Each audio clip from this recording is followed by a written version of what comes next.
Sakamoto Days Part 2 episode 10 just dropped, and honestly, anime fans are still trying to recover from the absolute chaos this episode brought to our screens. This was not just another fight-filled episode. It was pure madness, filled with jaw-dropping action, unexpected humor, and some of the best character growth we've seen so far in this season. For many fans, it feels like this episode has completely redeemed Part 2 of the series. The crazy airplane showdown is something people will be talking about for a long time, and it might even go down as one of the best anime fights of the year. What makes this episode special is that it balances three things perfectly: the non-stop adrenaline of the fight, the hilarious comedy beats that keep the tension fresh, and the deeper character moments that remind us why we love these characters in the first place. By the end of episode 10, it becomes clear that this wasn't just a fight. It was an unforgettable spectacle that showed us just how wild Sakamoto Days can get. The big setup for the episode is Shin and Kaji going up against Shinaya, who, at first glance, seems like some kind of twisted monster with impossible flexibility. But soon we find out the truth: Shinaya isn't even fighting on his own. Instead, Gaku is controlling him remotely through VR, like some sick puppet master. This revelation changes everything. Shinaya's insane contortions and inhuman movements make sense now, because Gaku doesn't care about human limits. He bends Shinaya's body in ways that should be physically impossible, making every attack more dangerous and unsettling.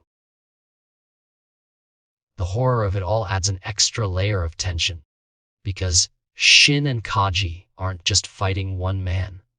They're fighting someone being used as a disposable weapon. This is where Shin and Kaji really shine as a duo. Kaji's sharp hearing and Shin's telepathic foresight create an almost perfect partnership. For once, it's not Sakamoto stealing the spotlight. These two manage to hold their own in a way that feels fresh and exciting. Kaji, who's usually shy and nervous, finally gets his chance to prove himself. His inner monologues, which Shin hilariously hears the entire time, make for some of the funniest moments of the episode. But behind the laughs, there's also something more serious.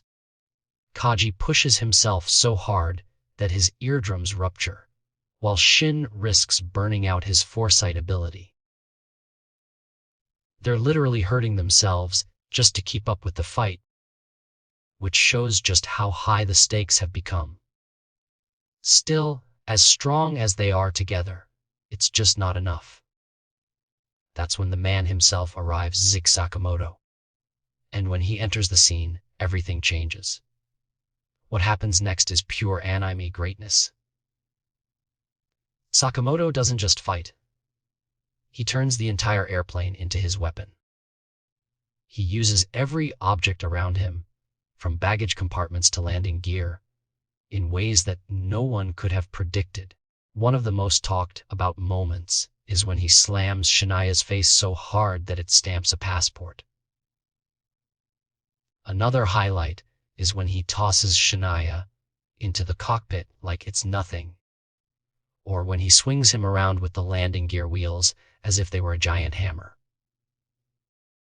And the biggest jaw-dropper, Sakamoto literally turns the plane itself into a weapon, using it like a giant seesaw in one of the most creative fight sequences anime has ever shown.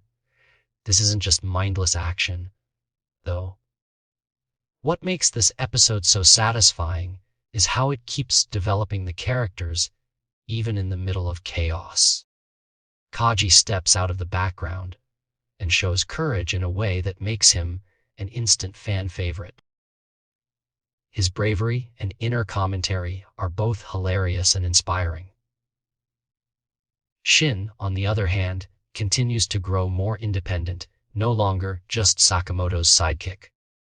He proves he's willing to push himself to the absolute limit, even if it means sacrificing his own safety. Even smaller characters like Mafuyu and Torimaru get moments that show they're more than just side players in the bigger story.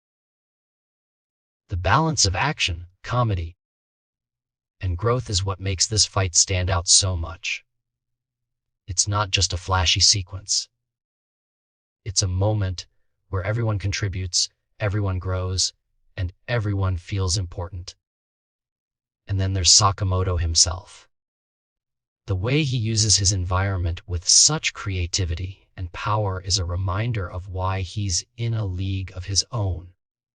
Every time you think the fight has reached its peak, he comes up with something crazier, leaving fans screaming at their screens.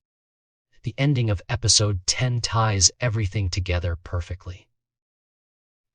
The fight might have been about taking down Gaku's controlled Shinaya, but it's really about how this group of characters is evolving.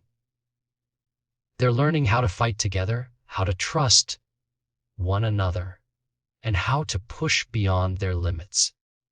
It's the kind of storytelling that makes the action even more meaningful, and that's why fans are already calling this one of the best episodes of the series. So now the big question is, did Sakamoto Days Part 2 Episode 10 just deliver the best anime fight of the year? Many fans think so, and considering the insane creativity, the humor, and the emotional weight behind it all, it's hard to argue otherwise. But knowing how unpredictable this series can be, maybe this is only the beginning of even bigger and crazier fights still to come.